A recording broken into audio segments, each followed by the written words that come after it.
Hello, everyone. This is Jamie Lee speaking. Hope you're having a great afternoon here.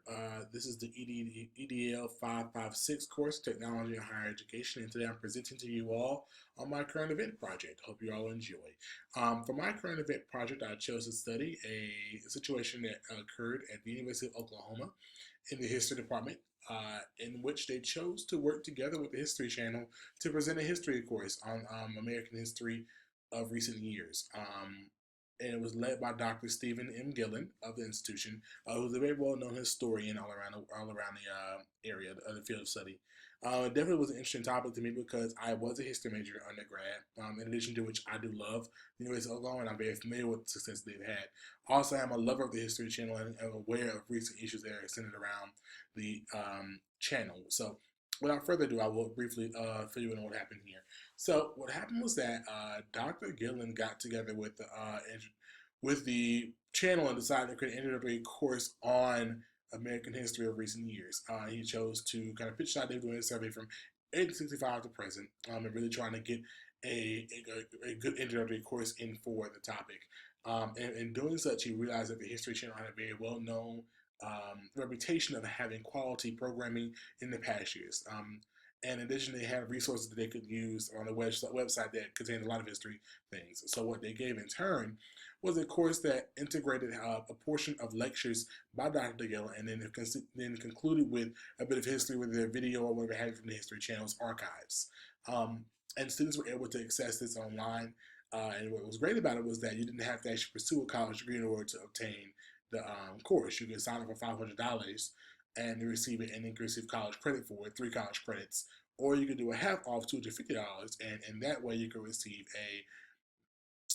the same course and not receive the credit for it, just have the course by itself. So it was great because it gave students the opportunity to access the course even when they weren't necessarily at the actual institution. And a lot of the students that use it were distance learner students who were not there at the time. So um, the issue became that the professors of the institution had issues with the idea of the History Channel becoming a part of their learning process. For those who are not familiar with the History Channel, it was for once upon a time a very great website, a very great channel to use when you need some kind of historical value in your programming. However, now it's become more popular for shows such as it says in the article, Swamp People or Ice Road Truckers right here. And so that's more what was known for rather than college history.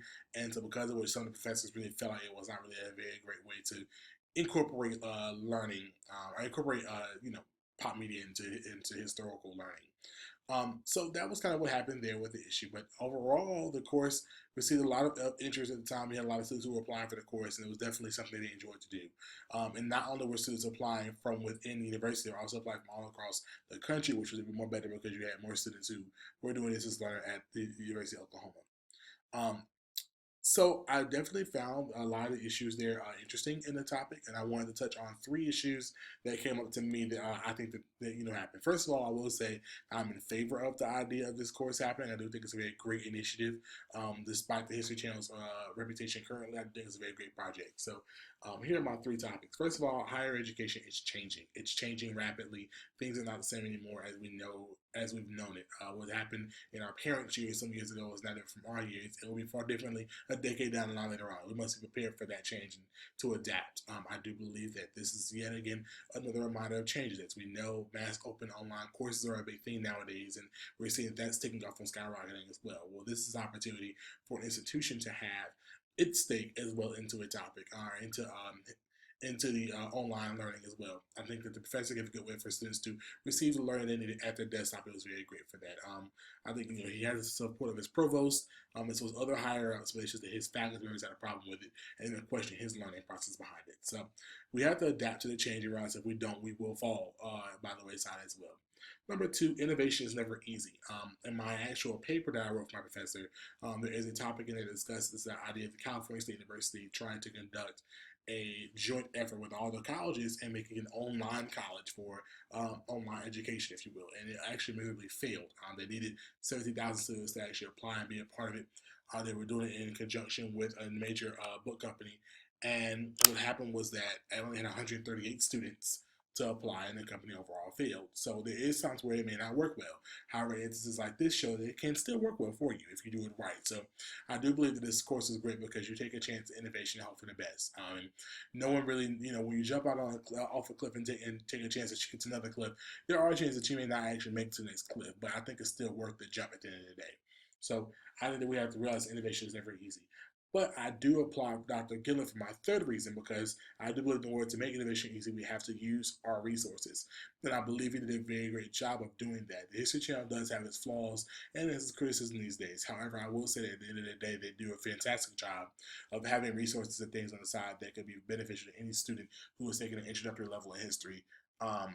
I do think that he did a great thing by trying to work with them to create this program. So I think that we have to learn how to use our resources to do these kinds of things. If you know you have local businesses who take interest in your institution, why not try and do things to foster their support of your school while you help to prepare students for that area. I think that we have to get more engaged with these organizations and these companies who do these kinds of things because it's not just only one.